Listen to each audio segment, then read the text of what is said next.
श्रीमद् भगवद गीता अध्याय 13 प्रकृति पुरुष और चेतना श्लोक संख्या 26।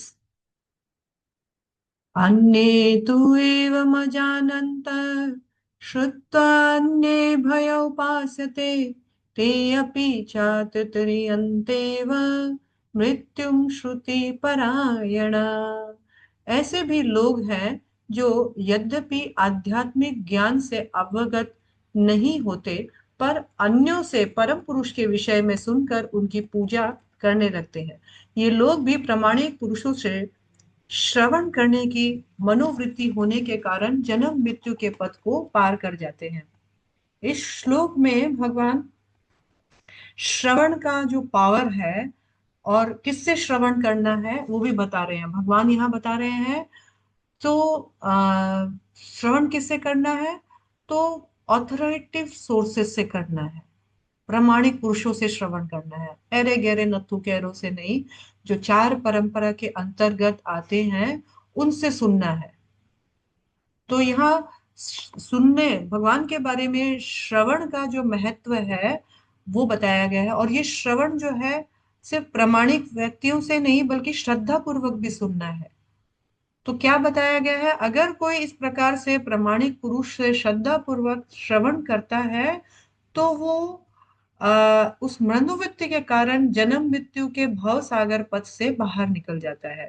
तो कई चीज यहाँ पर ऐड करना है। श्रुति परायणा होना है। श्रुति यानी सुनने का इच्छुक होना चाहिए।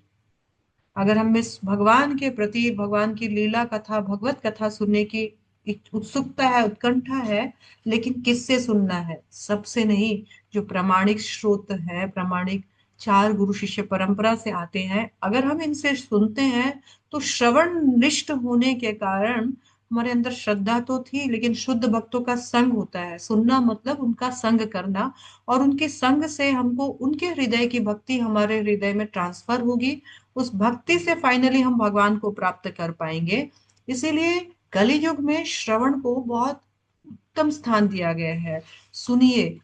और एग्जाम्पल में हम देख सकते हैं हरिदास ठाकुर। हरिदास ठाकुर के पास एक वेश्या उनका परीक्षा लेने के लिए आई थी। तो हरिदास ठाकुर ने कहा, ठीक है, मैं तुम्हारी इच्छा पूरी करूंगा, लेकिन पहले मैं अपने निर्धारित जापों को पूरा कर लेता हूँ। और हरिदास ठाकुर से एक दिन सुनने के बाद, दूसरे दिन सुनने के बाद, तीसरे दिन वो वैश्या भी भगवान का नाम लेने लग गई, भगवान की सेवा, तुलसी की सेवा आदि करना स्टार्ट कर दी। और उसके बाद उनके अंदर में जो भी डिजायर्स थी वो चली गई।